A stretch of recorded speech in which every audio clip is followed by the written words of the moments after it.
जय हिंद दोस्तों, स्वागत है आपके अपने चैनल रेलवे एग्जाम टारगेट में। दोस्तों, अगर आप उत्तर प्रदेश होमगार्ड परीक्षा की तैयारी कर रहे हैं तो यह वीडियो बहुत ही महत्वपूर्ण रहेगा आपके लिए। इस वीडियो से आपके एग्जाम में आपको क्वेश्चंस देखने को मिलेंगे। चलिए वीडियो को शुरुआत करते बिना समय गवाए, आपका समय बहुत ज्यादा महत्वपूर्ण और यहां पर आपके लिए 50 प्रश्न लेकर आया हूं जो मोस्ट रिपीटेड और इंपॉर्टेंट प्रश्न आएंगे आपके एग्जाम के लिए। चलते हैं, देखते हैं पहला क्वेश्चन क्या पूछा है आपसे। पहला क्वेश्चन जो पूछा है वह पूछा है, राज्य के नीति निर्देशक तत्व किस भाग में वर्णित है। आपसे पूछा है कि राज्य के नीति निर्देशक तत्व किस भाग में वर्णित है, बताइए राइट आंसर क्या है। राइट आंसर आप लोग कमेंट बॉक्स में लिखते चलिए, बताइए इसका राइट आंसर क्या हो जाएगा। राइट आंसर हो जाएगा ऑप्शन बी, भाग 4। भाग 4 इस प्रश्न का राइट आंसर हो जाएगा। Directive principle of state policy DPSP की बात तो संविधान के भाग 4 में अनुच्छेद 36 से 51 में ये न्यायालय में बाध्यकारी नहीं होते हैं। अब चलते हैं अगले प्रश्न को देखते हैं। अगला प्रश्न क्या पूछा है आपसे। नेक्स्ट प्रश्न जो है वो है आपका, ध्वनि की चाल वायु में लगभग कितनी होती है। आपसे पूछा है कि ध्वनि की चाल वायु में लगभग कितनी होती है,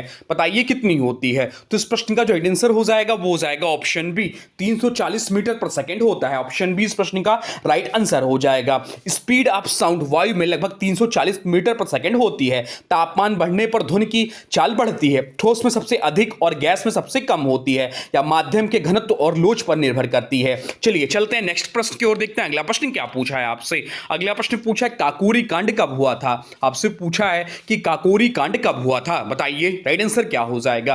तो इस प्रश्न का जो राइट आंसर हो जाएगा वो हो जाएगा ऑप्शन बी, 1925 में। काकोरी कांड जो हुआ था 1925 में हुआ था। काकोरी कांड जो हुआ था 9 अगस्त 1925 को हुआ। क्रांतिकारियों ने ट्रेन से सरकारी खजाना लूटा था। रामप्रसाद बिस्मिल, अशफाक उल्लाह खां शामिल थे। या अंग्रेजों के खिलाफ क्रांतिकारी आंदोलन का प्रमुख चरण था। चलते हैं अगले प्रश्न को देखते हैं। अगला प्रश्न क्या पूछा है आपसे। अगला प्रश्न पूछा, मानव शरीर में सबसे छोटी हड्डी कौन सी है। आपसे पूछा है कि मानव शरीर में सबसे छोटी हड्डी कौन सी है। तो मानव शरीर में सबसे छोटी हड्डी जो है स्टेपीज है, या कान के पास पाई जाती है। तो सबसे लंबी या सबसे बड़ी हड्डी कौन सी, यह भी ध्यान रखिए। तो सबसे बड़ी हड्डी जो है वह आपका फीमर हड्डी है, यह भी ध्यान रखिएगा। चलते हैं अगले प्रश्न को देखते हैं। अगला प्रश्न क्या पूछा है आपसे। अगला प्रश्न पूछा है, भारतीय योजना आयोग को कब समाप्त किया गया। आपसे पूछा है कि भारतीय योजना आयोग को कब समाप्त किया गया, बताइए राइट आंसर क्या हो जाएगा। यह इंपॉर्टेंट क्वेश्चन है। तो राइट आंसर जो हो जाएगा वो हो जाएगा ऑप्शन सी, 2015 इस प्रश्न का राइट आंसर हो जाएगा। प्लानिंग कमीशन ऑफ इंडिया 2015 में समाप्त किया गया। इसके स्थान पर नीति आयोग बना। योजना आधारित अर्थव्यवस्था से नीति आधारित प्रणाली की ओर बदलाव हुआ। चलते हैं अगले प्रश्न की ओर, देखते हैं अगला प्रश्न क्या पूछा है आपसे। अगला प्रश्न पूछा है, किस धातु को लाइट मेटल कहा जाता है। आपसे पूछा है किस धातु को लाइट मेटल कहा जाता है, बताइए राइट आंसर क्या है। तो राइट आंसर जो इस प्रश्न का हो जाएगा वो हो जाएगा ऑप्शन सी, एल्युमिनियम इस प्रश्न का राइट आंसर हो जाएगा। एल्युमिनियम हल्की धातु है, इसका घनत्व कम होता है, जंग के प्रति प्रतिरोधी है, हवाई जहाज और बर्तन बनाने में उपयोग होता है।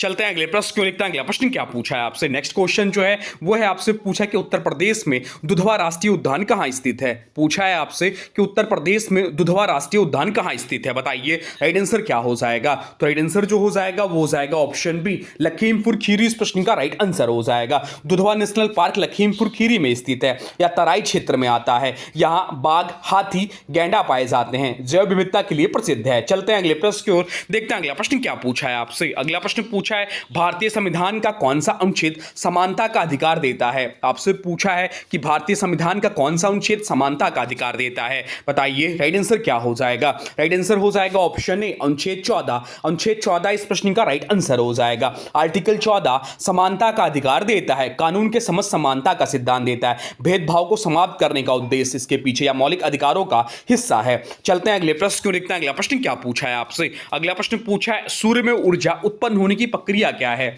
आपसे पूछा है कि सूर्य में ऊर्जा उत्पन्न होने की प्रक्रिया क्या है, बताइए राइट आंसर क्या हो जाएगा। तो इसका जो राइट आंसर हो जाएगा वो हो जाएगा ऑप्शन सी, नाभिकीय संलयन इस प्रश्न का राइट आंसर हो जाएगा। या इंपॉर्टेंट क्वेश्चन रहेगा आपके आने वाले एग्जाम के लिए। न्यूक्लियर फ्यूजन, सूर्य में ऊर्जा का स्रोत है, हाइड्रोजन से हीलियम बनता है, अत्यधिक ऊर्जा उत्पन्न होती है। यह प्रक्रिया अत्यधिक ताप और दाब पर होती है। चलते हैं अगले प्रश्न की ओर, देखते हैं अगला प्रश्न क्या पूछा है आपसे। अगला प्रश्न पूछा है, भारतीय रिजर्व बैंक का मुख्यालय कहां स्थित है। आपसे पूछा है कि भारतीय रिजर्व बैंक यानी कि आरबीआई का मुख्यालय कहां स्थित है, बताइए राइट आंसर क्या हो जाएगा। तो राइट आंसर जो इस प्रश्न का हो जाएगा वो हो जाएगा ऑप्शन सी, मुंबई इस प्रश्न का राइट आंसर हो जाएगा। रिजर्व बैंक ऑफ इंडिया का मुख्यालय मुंबई में। इसकी स्थापना कब हुई थी, तो स्थापना जो हुई थी वह 1935 में इसकी स्थापना हुई थी। यह भारत का मौद्रिक नीति नियंत्रित करता है, बैंकिंग प्रणाली का नियमन करता है। चलते हैं अगले प्रश्न क्यों लिखते हैं। अगला प्रश्न क्या पूछा है आपसे। अगला प्रश्न पूछा भारत में पंचायती राज व्यवस्था को संवैधानिक दर्जा किस संशोधन से मिला। आपसे पूछा है कि भारत में पंचायती राज व्यवस्था को संवैधानिक दर्जा किस संशोधन से मिला, बताइए राइट आंसर क्या है। तो इस प्रश्न का जो राइट आंसर हो जाएगा वो हो जाएगा ऑप्शन सी, 73वां संविधान संशोधन इस प्रश्न का राइट आंसर हो जाएगा। 73वां कॉन्स्टिट्यूशन अमेंडमेंट एक्ट द्वारा 1992 में पंचायती राज्य को संवैधानिक दर्जा मिला। इसे संशोधन से भाग 9 जोड़ा गया जिसमें पंचायतों का वर्णन है। 3 स्तरीय प्रणाली ग्राम पंचायत, पंचायत समिति और जिला परिषद लागू हुई। अब चलते हैं अगले प्रश्न को देखते हैं। अगला प्रश्न क्या पूछा है आपसे। अगला प्रश्न पूछा प्रकाश वर्ष किसका मात्रक है। आपसे पूछा है कि प्रकाश वर्ष किसका मात्रक है, बताइए राइट आंसर क्या हो जाएगा। तो राइट आंसर जो इस प्रश्न का हो जाएगा वो हो जाएगा ऑप्शन बी, दूरी इस प्रश्न का राइट आंसर हो जाएगा। दोस्तों वीडियो को पूरा देखिएगा, बहुत ज्यादा इंपॉर्टेंट ये प्रश्न है। आप लोग बताइए 50 में से कितने क्वेश्चन सही हैं। आपके 40 प्लस सही होने चाहिए। बताइए इसका राइट आंसर क्या है। तो राइट आंसर है ऑप्शन बी, दूरी। लाइट ईयर दूरी का मात्रक है, समय का नहीं। या वह दूरी है जो प्रकाश एक वर्ष में तय करती है। प्रकाश की गति जो होती है वह 3 × 10⁸ मीटर पर सेकेंड होती है। क्या मीटर पर सेकेंड होती है। खगोल विज्ञान में तारों की दूरी मापने में उपयोग होता है। चलते हैं अगले प्रश्न की ओर, देखते हैं अगला प्रश्न क्या पूछा है आपसे। अगला प्रश्न पूछा है इलाहाबाद हाई कोर्ट की स्थापना कब हुई। आपसे पूछा कि इलाहाबाद हाई कोर्ट की स्थापना कब हुई, बताइए राइट आंसर क्या हो जाएगा। तो राइट आंसर जो हो जाएगा वो हो जाएगा ऑप्शन बी, 1866 में। ऑप्शन बी इस प्रश्न का राइट आंसर हो जाएगा। इलाहाबाद हाई कोर्ट की स्थापना 1866 में हुई। यह भारत के सबसे पुराने उच्च न्यायालयों में से एक है। इसकी लखनऊ में भी एक बेंच है।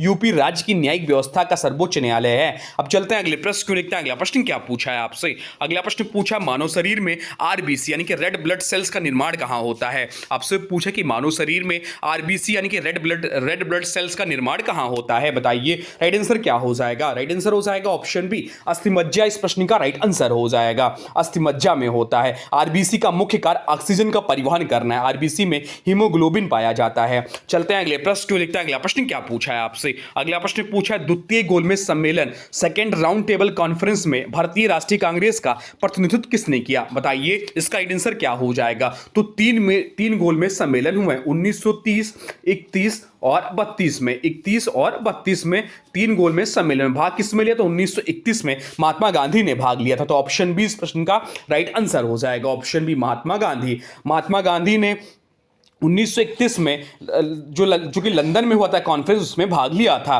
या गांधी इरविन समझौते के बाद हुआ। इसमें भारत के संविधान पर चर्चा हुआ। अब चलते हैं अगले प्रश्न क्यों लिखते हैं। अगला प्रश्न क्या पूछा है आपसे। अगला प्रश्न पूछा भारतीय संविधान का अनुच्छेद 368 किससे संबंधित है। आपसे पूछा कि भारतीय संविधान का अनुच्छेद 368 किससे संबंधित है, बताइए राइट आंसर क्या हो जाएगा। राइट आंसर हो जाएगा ऑप्शन बी, संविधान संशोधन इस प्रश्न का राइट आंसर हो जाएगा।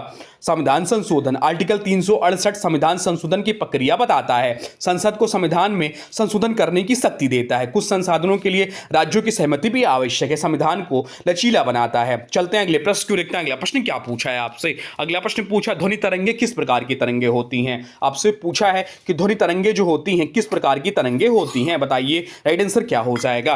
राइट आंसर कमेंट बॉक्स में लिख दीजिए। तो राइट आंसर जो हो जाएगा वो हो जाएगा ऑप्शन ए, अनुदैर्घ्य तरंग होती है। ऑप्शन ए इस प्रश्न का राइट आंसर हो जाएगा। साउंड वेव्स अनुदैर्घ्य तरंगे हैं। कणों का कंपन तरंग की दिशा में होता है। संपीड़न और बिरलन बनते हैं। अब चलते हैं अगले प्रश्न को देखते हैं। अगला प्रश्न क्या पूछा है आपसे। अगला प्रश्न जो पूछा है वह पूछा इलाहाबाद स्तंभ लेख किससे संबंधित है। आपसे पूछा कि इलाहाबाद स्तंभ लेख किससे संबंधित है, बताइए राइट आंसर क्या हो जाएगा। राइट आंसर कमेंट बॉक्स में लिख दीजिए। बताइए राइट आंसर क्या हो जाएगा। तो इस प्रश्न का जो राइट आंसर हो जाएगा वो हो जाएगा ऑप्शन बी। ऑप्शन बी इस प्रश्न का राइट आंसर हो जाएगा। समुद्रगुप्त इस प्रश्न का राइट आंसर है, option B. Allahabad pillar inscriptions Samudragupta से संबंधित है। इसे हरिसेन ने लिखा था। इसमें समुद्रगुप्त के विजयों का वर्णन है। इसे प्रयाग प्रशस्त भी कहा जाता है। अब चलते हैं अगले प्रश्न की ओर, देखते हैं अगला प्रश्न क्या पूछा है आपसे। अगला प्रश्न पूछा है मानव शरीर में WBC यानी कि व्हाइट ब्लड सेल्स का मुख्य कार्य क्या है। आपसे पूछा कि मानव शरीर में WBC यानी कि व्हाइट ब्लड सेल्स का मुख्य कार्य क्या है, बताइए राइट आंसर क्या हो जाएगा। तो राइट आंसर जो इस प्रश्न का हो जाएगा वो हो जाएगा ऑप्शन सी, रोग प्रतिरोधक क्षमता बढ़ाना। ऑप्शन सी इस प्रश्न का राइट आंसर हो जाएगा। व्हाइट ब्लड सेल्स शरीर की रक्षा करते हैं, बैक्टीरिया और वायरस से लड़ते हैं, इम्यून सिस्टम का हिस्सा हैं, संक्रमण से सुरक्षा प्रदान करते हैं, चलते हैं अगले प्रश्न क्यों देखते हैं अगला प्रश्न क्या पूछा है आपसे। अगला प्रश्न पूछा भारत में नागरिकता किस भाग में वर्णित है। आपसे पूछा कि भारत में नागरिकता किस भाग में वर्णित है, बताइए राइट आंसर क्या हो जाएगा।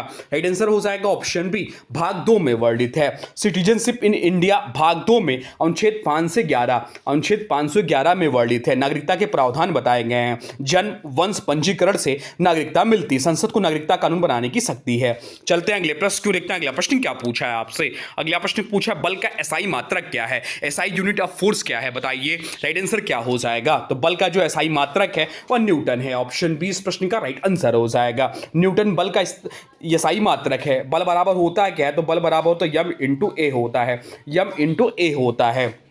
आइजैक न्यूटन के नाम पर रखा गया। 1 न्यूटन बराबर 1 kg गुणे मीटर पर सेकंड स्क्वायर होता है। चलते हैं अगले प्रश्न की ओर, देखते हैं अगला प्रश्न क्या पूछा है आपसे। अगला प्रश्न पूछा उत्तर प्रदेश का सबसे अधिक जनसंख्या वाला जिला कौन सा है। आपसे पूछा कि उत्तर प्रदेश का सबसे अधिक जनसंख्या वाला जिला कौन सा है, बताइए राइट आंसर क्या हो जाएगा। तो राइट आंसर जो हो जाएगा वो हो जाएगा ऑप्शन सी, प्रयागराज इस प्रश्न का राइट आंसर हो जाएगा। प्रयागराज सबसे अधिक जनसंख्या वाला जिला है। इसका पहले इसका नाम इलाहाबाद था। संगम स्थल के लिए प्रसिद्ध है, कुंभ मेले का आयोजन होता है। चलते हैं अगले प्रश्न की ओर, देखते हैं अगला प्रश्न क्या पूछा है आपसे। अगला प्रश्न पूछा है पृथ्वी का घूर्णन काल कितना होता है। आपसे पूछा कि पृथ्वी का घूर्णन काल कितना होता है। तो राइट आंसर जो हो जाएगा वो हो जाएगा ऑप्शन बी, 24 घंटे। ऑप्शन बी इस प्रश्न का राइट आंसर हो जाएगा। अर्थ रोटेशन लगभग 24 घंटे होता है। इससे दिन और रात बनते हैं। पृथ्वी पश्चिम से पूर्व की ओर घूमती है। वास्तविक समय 23 घंटे 56 मिनट है। चलते हैं अगले प्रश्न की ओर, देखते हैं अगला प्रश्न क्या पूछा है आपसे। अगला प्रश्न जो पूछा है वह पूछा है सांची स्तूप किससे संबंधित है। आपसे पूछा है कि सांची स्तूप जो है किससे संबंधित है, बताइए राइट आंसर क्या हो जाएगा। राइट आंसर कमेंट बॉक्स में लिख दीजिए। तो राइट आंसर जो हो जाएगा वो हो जाएगा ऑप्शन बी, बौद्ध धर्म से। ऑप्शन बी इस प्रश्न का राइट आंसर हो जाएगा बौद्ध धर्म। सांची स्तूप बौद्ध धर्म से संबंधित है, अशोक ने बनवाया। मध्य प्रदेश में स्थित है, यूनेस्को विश्व धरोहर स्थल है। चलते हैं अगले प्रश्न को, देखते हैं अगला प्रश्न क्या पूछा है आपसे। अगला प्रश्न जो पूछा है वह पूछा है भारतीय राष्ट्रीय आंदोलन में होम रूल लीग की स्थापना किसने की। आपसे पूछा कि भारतीय राष्ट्रीय आंदोलन में होम रूल लीग की स्थापना किसने की, बताइए राइट आंसर क्या हो जाएगा। तो राइट आंसर जो हो जाएगा वो हो जाएगा ऑप्शन बी, बाल गंगाधर तिलक इस प्रश्न का राइट आंसर हो जाएगा। बाल गंगाधर तिलक ने 1916 में स्थापना की। एनी बेसेंट ने भी समांतर लीग चलाई। स्वशासन की मांग की गई। यह आंदोलन स्वतंत्रता संग्राम में महत्वपूर्ण था। चलते हैं अगले प्रश्न क्यों, देखते हैं अगला प्रश्न क्या पूछा है आपसे। अगला प्रश्न पूछा ओजोन परत का क्षय मुख्यतः किस गैस के कारण होता है। आपसे पूछा है कि ओजोन परत का क्षय मुख्यतः किस गैस से होता है। तो राइट आंसर जो हो जाएगा वो हो जाएगा ऑप्शन बी, सीएफसी गैस, जिसे क्लोरोफ्लोरोकार्बन कहते हैं, या रेफ्रिजरेटर, एसी आदि में उपयोग होती है। ओजोन दिवस कब मनाया जाता है, तो ओजोन दिवस जो मनाया जाता है 16 सितंबर को मनाया जाता है। ओजोन दिवस को मनाया जाता है। अब चलते हैं अगले प्रश्न क्यों, देखते हैं अगला प्रश्न क्या पूछा है आपसे। अगला प्रश्न पूछा उत्तर प्रदेश का राज्य पक्षी कौन सा है। आपसे पूछा है कि उत्तर प्रदेश का राज्य पक्षी कौन सा है। चलिए राइट आंसर इसका कमेंट बॉक्स में लिख दीजिए। उत्तर प्रदेश के बारे में सब कुछ लिख दीजिए। तो राइट आंसर जो हो जाएगा वो हो जाएगा ऑप्शन बी, सारस इस प्रश्न का राइट आंसर हो जाएगा। सारस उत्तर प्रदेश का राज्य पक्षी है। विश्व का सबसे ऊंचा उड़ने वाला पक्षी है, जोड़े में रहने वाला पक्षी है। अब चलते हैं अगले प्रश्न को, देखते हैं अगला प्रश्न क्या पूछा है आपसे। अगला प्रश्न जो पूछा है वह पूछा है भारतीय संविधान का अनुच्छेद 21 किससे संबंधित है। आपसे पूछा कि भारतीय संविधान का अनुच्छेद 21 किससे संबंधित है, बताइए राइट आंसर क्या हो जाएगा। तो राइट आंसर जो हो जाएगा वो हो जाएगा ऑप्शन सी, जीवन और व्यक्तिगत स्वतंत्रता इस प्रश्न का राइट आंसर हो जाएगा। आर्टिकल 21 जीवन और व्यक्तिगत स्वतंत्रता का अधिकार देता है। अब चलते हैं अगले प्रश्न को, देखते हैं अगला प्रश्न क्या पूछा है आपसे। नेक्स्ट क्वेश्चन जो है वो है आपसे पूछा है कि तांबा का रासायनिक प्रतीक क्या है। आपसे पूछा कि तांबा का रासायनिक प्रतीक क्या है, बताइए राइट आंसर क्या हो जाएगा। राइट आंसर हो जाएगा ऑप्शन बी, सीयू से लिखते हैं तांबा का रासायनिक प्रतीक होता है, या अच्छा विद्युत सुचालक है, विद्युत तारों में उपयोग होता है। चलते हैं अगले प्रश्न की ओर, देखते हैं नेक्स्ट क्वेश्चन क्या पूछा है आपसे। नेक्स्ट क्वेश्चन जो है वो आपसे पूछा है कि भारत का नियंत्रक एवं महालेखा परीक्षक किसके द्वारा नियुक्त किया जाता है। आपसे पूछा कि भारत का नियंत्रक एवं महालेखा परीक्षक किसके द्वारा नियुक्त किया जाता है, बताइए राइट आंसर क्या है। तो राइट आंसर हो जाएगा ऑप्शन बी, राष्ट्रपति इस प्रश्न का राइट आंसर हो जाएगा। Controller and auditor general of India की नियुक्ति राष्ट्रपति करते हैं, या सरकारी खातों की जांच करता है, संसद के प्रति उत्तरदायी होता है, वित्तीय पारदर्शिता सुनिश्चित करता है। चलते हैं अगले प्रश्न की ओर, देखते हैं नेक्स्ट क्वेश्चन क्या पूछा है आपसे। नेक्स्ट क्वेश्चन पूछा है आपसे उत्तर प्रदेश में किस नदी को राज्य की जीवन रेखा कहा जाता है। आपसे पूछे कि उत्तर प्रदेश में किस नदी को राज्य की जीवन रेखा कहा जाता है। तो इसका जो राइट आंसर है वो है option A B Ganga. Ganga इस प्रश्न का राइट आंसर हो जाएगा। गंगाज को यूपी की जीवन रेखा कहा जाता है। राज्य के कई प्रमुख शहर इसके किनारे स्थित हैं। सिंचाई और पेयजल का प्रमुख स्रोत है। चलते हैं अगले प्रश्न को देखते हैं। अगला प्रश्न क्या पूछा है आपसे।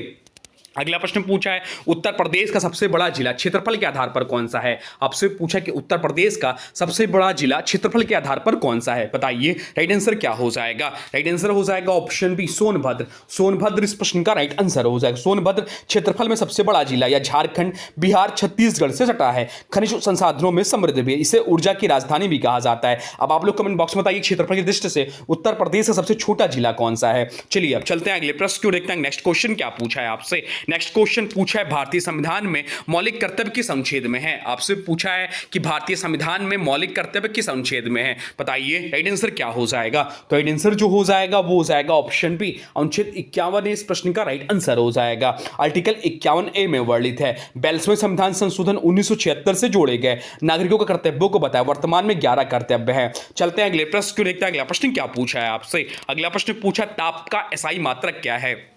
आपसे पूछा है कि ताप का एसआई मात्रक क्या है, बताइए राइट आंसर क्या हो जाएगा। राइट आंसर हो जाएगा ऑप्शन ए जूल। जूल इस प्रश्न का राइट आंसर हो जाएगा। जूल जो है ऊर्जा ताप का एसआई मात्रक। 1 जूल बराबर 1 न्यूटन इंटू मीटर होता है। कैलोरी पुरानी इकाई है। चलते हैं अगले प्रश्न को देखते हैं। अगला प्रश्न क्या पूछा है आपसे। अगला प्रश्न पूछा 1857 की क्रांति में कानपुर का नेतृत्व किसने किया। आपसे पूछा कि 1857 की क्रांति में कानपुर का नेतृत्व किसने किया। तो राइट आंसर हो जाएगा ऑप्शन बी ताप्या टोपे इस प्रश्न का राइट आंसर हो जाएगा। ऑप्शन बी इस प्रश्न का राइट आंसर हो जाएगा। नाना साहिब ने कानपुर में नेतृत्व किया या पेशवा बाजीराव द्वितीय के दत्तक पुत्र थे। अंग्रेजों के खिलाफ विद्रोह किया। 1857 की क्रांति में प्रमुख भूमिका रही इनका। अब चलते हैं अगले प्रश्न को देखते हैं। अगला प्रश्न क्या पूछा है आपसे। अगला प्रश्न पूछा ओम का नियम किससे संबंधित है। आपसे पूछा कि ओम का नियम किससे संबंधित है, बताइए राइट आंसर क्या हो जाएगा। तो राइट आंसर जो इस प्रश्न का हो जाएगा वो हो जाएगा ऑप्शन बी विद्युत धारा से। विद्युत धारा इस प्रश्न का राइट आंसर हो जाएगा। ओम से लास्ट विद्युत धारा से संबंधित है। बी बराबर आई आर संबंध बताता है। जॉर्ज ओम ने दिया प्रतिरोध धारा वोल्टेज का संबंध है। चलते हैं अगले प्रश्न की ओर, देखते हैं अगला प्रश्न क्या पूछा है आपसे। अगला प्रश्न पूछा है उत्तर प्रदेश में सबसे अधिक गेहूं उत्पादन किस क्षेत्र में होता है। आपसे पूछा है कि उत्तर प्रदेश में सबसे अधिक गेहूं उत्पादन किस क्षेत्र में होता है। तो राइट आंसर जो इस प्रश्न का है वो है ऑप्शन सी पश्चिमी उत्तर प्रदेश इस प्रश्न का राइट आंसर हो जाएगा। पश्चिमी यूपी उपजाऊ क्षेत्र है। सिंचाई की अच्छी व्यवस्था है। हरित क्रांति का प्रभाव अधिक है यहाँ पर। मेरठ मुजफ्फरपुर नगर प्रमुख क्षेत्र। अब चलते हैं अगले प्रश्न की ओर, देखते हैं अगला प्रश्न क्या पूछा है आपसे। अगला प्रश्न पूछा है मानव शरीर में सबसे बड़ी ग्रंथि कौन सी है। आपसे पूछा कि मानव शरीर में सबसे बड़ी ग्रंथि कौन सी है, बताइए राइट आंसर क्या हो जाएगा। तो राइट आंसर जो हो जाएगा वो हो जाएगा ऑप्शन बी यकृत इस प्रश्न का राइट आंसर हो जाएगा। ऑप्शन बी इस प्रश्न का राइट आंसर हो जाएगा। लीवर सबसे बड़ी ग्रंथि है। पित्त बनाता है, पाचन में सहायता करता है, विषैले पदार्थों को निष्क्रिय करता है। चलते हैं अगले प्रश्न की ओर, देखते हैं अगला प्रश्न क्या पूछा है आपसे। अगला प्रश्न पूछा अशोक स्तंभ किस काल से संबंधित है। आपसे पूछा कि अशोक स्तंभ किस काल से संबंधित है, बताइए राइट आंसर क्या हो जाएगा। तो राइट आंसर जो हो जाएगा वो हो जाएगा ऑप्शन बी मौर्य काल से संबंधित है। ऑप्शन बी इस प्रश्न का राइट आंसर हो जाएगा। मौर्य एम्पायर से संबंधित है। सम्राट अशोक ने बनवाया। इनमें शिलालेख खुदे होते हैं। सारनाथ का स्तंभ प्रसिद्ध है। अब चलते हैं अगले प्रश्न की ओर, देखते हैं अगला प्रश्न क्या पूछा है आपसे। अगला प्रश्न जो पूछा है वह पूछा है आपसे कि प्लासी का युद्ध कब हुआ था। आपसे पूछा है कि प्लासी का युद्ध कब हुआ था, बताइए राइट आंसर क्या हो जाएगा। तो राइट आंसर जो हो जाएगा वो हो जाएगा ऑप्शन ए पोखरण में हुआ था। ऑप्शन इस प्रश्न का राइट आंसर। प्लासी का युद्ध जो हुआ था वो भी बताइए कब हुआ था। तो प्लासी का युद्ध जो हुआ था वो हुआ था आपका ऑप्शन है 1757 में। ऑप्शन इस प्रश्न का राइट आंसर हो जाएगा 1757 में। बैटल ऑफ प्लासी 23 जून 1757 को हुआ। अंग्रेजों ने सिराजुद्दौला को हराया। रॉबर्ट क्लाइव की जीत हुई। भारत में अंग्रेजी शासन की शुरुआत हुई। चलते हैं अगले प्रश्न की ओर, देखते हैं अगला प्रश्न क्या पूछा है आपसे। अगला प्रश्न जो पूछा है वह पूछा है आपसे कि विटामिन डी की कमी से कौन सा रोग होता है। आपसे पूछा कि विटामिन डी की कमी से कौन सा रोग होता है, बताइए राइट आंसर क्या हो जाएगा। तो राइट आंसर जो हो जाएगा वो हो जाएगा ऑप्शन बी रिकेटस नामक रोग होता है। ऑप्शन बी इस प्रश्न का राइट आंसर हो जाएगा। विटामिन डी कमी से रिकेटस नामक रोग होता है। चलते हैं अगले प्रश्न को, देखते हैं अगला प्रश्न क्या पूछा है आपसे। अगला प्रश्न जो पूछा है वह पूछा है माइक्रोस्कोप का आविष्कार किसने किया। आपसे पूछा है कि माइक्रोस्कोप का आविष्कार किसने किया। तो इसका जो राइट आंसर हो जाएगा वो हो जाएगा ऑप्शन सी। ऑप्शन सी इस प्रश्न का राइट आंसर हो जाएगा। माइक्रोस्कोप का आविष्कार ज़कारियास जेनसन ने किया। ऑप्शन सी इस प्रश्न का राइट आंसर हो जाएगा। चलते चलते हैं अगले प्रश्न को देखते हैं। अगला प्रश्न क्या पूछा है आपसे। अगला प्रश्न पूछा क्वार्ट्ज किस प्रकार का खनिज है। आपसे पूछा कि क्वार्ट्ज जो है किस प्रकार का खनिज है, बताइए राइट आंसर क्या हो जाएगा। तो राइट आंसर जो हो जाएगा वो हो जाएगा ऑप्शन बी, अधात्विक खनिज है। ऑप्शन बी इस प्रश्न का राइट आंसर हो जाएगा, अधात्विक खनिज है। क्वार्ट्ज अधात्विक खनिज है, इसमें सिलिका होता है, कांच बनाने में उपयोग होता है। अब चलते हैं अगले प्रश्न को देखते हैं। अगला प्रश्न क्या पूछा है आपसे। अगला प्रश्न जो पूछा है वह पूछा है आपसे चंद्रगुप्त मौर्य के गुरु कौन थे। आपसे पूछा कि चंद्रगुप्त मौर्य के गुरु कौन थे, बताइए राइट आंसर क्या हो जाएगा। तो राइट आंसर जो हो जाएगा वो हो जाएगा ऑप्शन बी, चाणक्य इस प्रश्न का राइट आंसर हो जाएगा। ऑप्शन बी इस प्रश्न का राइट आंसर हो। चाणक्य को कौटिल्य भी कहा जाता है, उन्होंने मौर्य साम्राज्य की स्थापना में मदद की, अर्थशास्त्र के लेखक हैं, राजनीति और कूटनीति के महान विद्वान थे। चलते हैं अगले प्रश्न को देखते हैं। अगला प्रश्न क्या पूछा है आपसे। अगला प्रश्न जो पूछा है वह पूछा है मानव शरीर में इंसुलिन किस अंग द्वारा स्रावित होता है। आपसे पूछा कि मानव शरीर में इंसुलिन किस अंग द्वारा स्रावित होता है। राइट आंसर हो जाएगा ऑप्शन बी, अग्नाशय इस प्रश्न का राइट आंसर है। चलते हैं अगले प्रश्न को देखते हैं। अगला प्रश्न क्या पूछा है आपसे। अगला प्रश्न पूछा जालियांवाला बाग हत्याकांड कब हुआ था। आपसे पूछा है कि जालियांवाला बाग हत्याकांड कब हुआ था, तो इसका राइट आंसर हो जाएगा ऑप्शन बी, 13 अप्रैल 1919 को जालियांवाला बाग हत्याकांड हुआ था। कहां पर हुआ था, तो अमृतसर पंजाब में। तो इसका जो राइट आंसर हो जाएगा वो हो जाएगा ऑप्शन बी, 13 अप्रैल 1919 को जनरल डायर ने गोली चलवाई थी। चलते हैं अगले प्रश्न को देखते हैं। अगला प्रश्न क्या पूछा है आपसे। अगला प्रश्न जो पूछा है वह पूछा है यूएनओ। आपसे पूछा कि यूएनओ यानी कि यूनाइटेड नेशन ऑर्गेनाइजेशन की स्थापना कब हुई थी।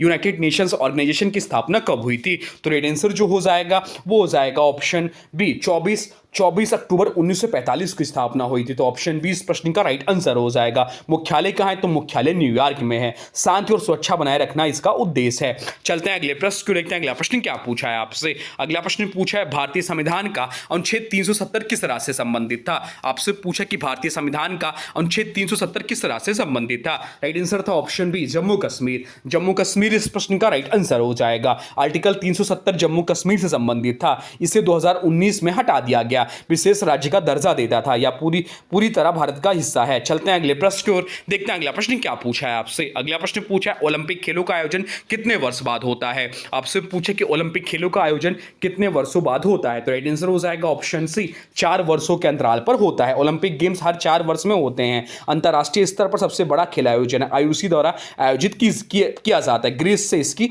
शुरुआत हुई थी। तो ये थे आपके टॉप 50 एग्जाम ओरिएंटेड क्वेश्चन जो आपके एग्जाम के लिए बहुत ज्यादा इंपॉर्टेंट हो जाते हैं। अब आज के वीडियो से प्रश्न है, इसका राइट आंसर आप लोग को कमेंट बॉक्स में बताना है। आज के वीडियो से प्रश्न है उत्तर प्रदेश में दुधवा राष्ट्रीय उद्यान कहां स्थित है। आपसे पूछा है कि उत्तर प्रदेश में दुधवा राष्ट्रीय उद्यान कहां स्थित है। इसका जो भी राइट आंसर होगा कमेंट बॉक्स में जरूर बताइएगा। और हाँ देखिए, अभी तक आपने वीडियो को लाइक नहीं किया है तो प्लीज वीडियो को लाइक कर दीजिए और चैनल पर नए चैनल को सब्सक्राइब कर लीजिए। तो चलिए मिलते हैं एक नए वीडियो में, तब तक के लिए thanks for watching railway exam target. For more update please subscribe railway exam target channel को। जय हिंद, वंदे मातरम।